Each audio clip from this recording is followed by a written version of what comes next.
ಅರ್ಥ ಮಾಡ್ಕೊಂಡಿದ್ದೀನಿ. ಗಿರಿಜಾ, ನಿನ್ನ ಹೊಳಪು, ವಯ್ಯಾರ, ರೂಪ, ಹಂಸದಂತ ನಡಿಗೆಯನ್ನು ನೋಡಿ ನನ್ನ ತಲೆ ಚಿಟ್ಟಿಡಿದೆ ಗಿರಿಜಾ, ಚಿಟ್ಟಿಡಿದಿದೆ. ನೋಡು ಗಿರಿಜಾ, ನಿನ್ನ ನಂದವನಕ್ಕೆ ನಾನು ಕಾಲಿಡುವ ಮುಂಚೆ ನೀನಾಗೆ ಬಂದು ನನ್ನ ಹಪ್ಪಿಕೊಂಡರೆ ಸರಿ, ಇಲ್ಲವಾದರೆ ನಿನ್ನ ಯೌವನವನ್ನು ಹೇಗೆ ಇದು ಮಾಡಬೇಕೆನ್ನುವುದು ನನಗೆ ಚೆನ್ನಾಗಿ ಗೊತ್ತು. ಅಯ್ಯೋ, ನೀತಿ ಪಾಠವನ್ನು ಅರ್ಥ ಮಾಡಿಕೊಳ್ಳದ ಮರ್ಕಟವೇ, ಮನಸ್ಸಿಲ್ಲದ ಹೆಣ್ಣನ್ನ ಈ ರೀತಿ ವರ್ಣನೆ ಮಾಡಿಬಿಟ್ರೆ ನನ್ನವನ ಆಗ್ತಾಳ ಅಂತ ತಿಳ್ಕೊಳ್ಳೋದು ನಿನ್ನ ಮೂರ್ಖತನ. ಸುಮ್ಮನೆ ನನ್ನನ್ನ ಎದುರು ಹಾಕೊಳ್ಳೋದಕ್ಕಿಂತ 3 ಉದ್ಭವ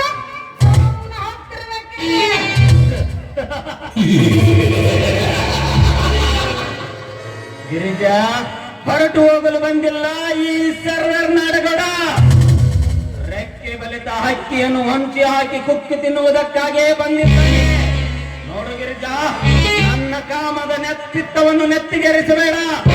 ಹಾಗೆ ಬಂದರೆ ಸರಿ, ಇಲ್ಲದಿದ್ದರೆ ಸುಮ್ಮನೆ ಬಾ ಗಿರಿಜಾ. ನೀನು ಕರ್ನಾಟಕ ಬಂದು ನಿನಗೆ ಸೆರಗಸಕ ನಾನೇನ ಹಾಗದ ಹೆಣ್ಣಲ್ವ?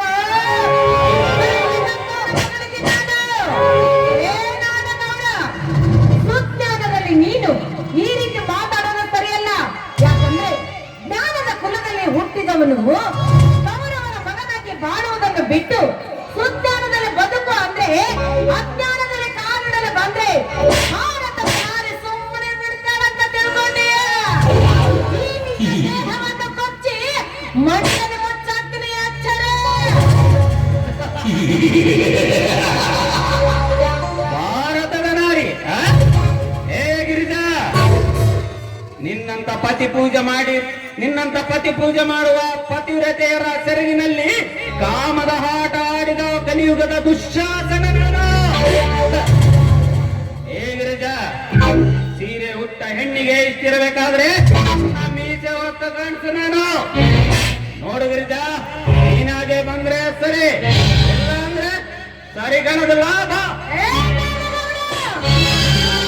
ಇನ್ನೊಂದು ಮುಂದಿಟ್ಟು ಬಂದ ಪರಿಣಾಮ ನೆಟ್ಟಗಾಗೋದಿಲ್ಲ. ಮೀಸಿ ಹೊತ್ತ ಗಂಡಸು ನೀನು. ನಿಮ್ಮಂತ ಮೀಸಿ ಹೊತ್ತ ಗಂಡಸರಿಗೆ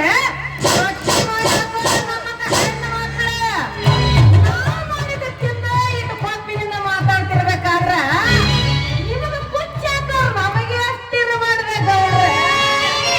ನೀವು ನಾಡಗೌಡ್ರ ಮನೆತನದ ಕೊಟ್ಟಿರೋರು, ಬಡವರು. ನಮ್ಮಂತ ಬಡವ್ರನ್ನ ಕೆಣಕಿ ನಿಮ್ಮಂತವ್ರ ಮನೆತನದ ಮರ್ಯಾದೆ ಮಣ್ಣಾಗ ಒಳ್ಳೇದಲ್ರಿ ಗೌಡ್ರೆ. ಸುಮ್ಮನೆ ನಾನ್ ದೇವಸ್ಥಾನ ಕೊಟ್ಟಿದ್ದೀನಿ, ನನ್ನ ದಾರಿ ಮಾಡೋದನ್ನ ಕಲೀರಿ. ನೋಡು ಗಿರಿಜಾ, ನನ್ನ ಆಸೆಯ ಹೂವಾಗಿ ಹಾಸಿಗೆಯಲ್ಲಿ ಮೈ ಬೆಚ್ಚಗೆ ಮಾಡಿಕೊಂಡ ಮೇಲೆ ದೇವಸ್ಥಾನಕ್ಕಾದರೂ ಹೋಗು, ಮನೆಗಾದರೂ ಹೋಗು. ಆದರೆ ಸುಮ್ಮನೆ ಸರಸರನ ಬಂದು ನನ್ನ ಜೊತೆಗೆ ಸರಸವಾಡಿ ಸರ್ರನೆ ಸರಿದು ಹೋದರೆ ಸರಿ, ಇಲ್ಲಾಂದರೆ ಬೇಡ ಬೇಡ. ಯಾಕೆ ಒಂದು ಕ್ಷಣದ ಸುಖಕ್ಕಾಗಿ ಒಂದು ಹೆಣ್ಣು ಮಕ್ಕಳ ಜೀವನವನ್ನು ಹಾಳು ಮಾಡ್ತೀಯ? ಅಮ್ಮ ತಾಯಿ ಪದದ ದೇವಿ, ಇಂದು ಈ ರಾಕ್ಷಸನ ಶೀಲವನ್ನು ಹಾಳು ಮಾಡ್ತಿರುವಾಗ ನೀನು ನೋಡಿಕೊಂಡು ಸುಮ್ಮನೆ ಕುಳಿತಿದೀಯ ತಾಯಿ? ಬಾ, ಈ ರಾಕ್ಷಸರಿಂದ ನನ್ನನ್ನು ರಕ್ಷಿಸು ಬಾ ತಾಯಿ, ಬಾ. ಕೂಗು ಗಿರಿಜಾ, ಕೂಗು. ಅದೆಷ್ಟು ಬುದ್ಧಿಯ ಕೂಗು. ಯಾವ ದೇವರು ಬಂದು ಇಂದು ನಿನ್ನ ಶೀಲವನ್ನು ಕಾಪಾಡುತ್ತಾನೆ?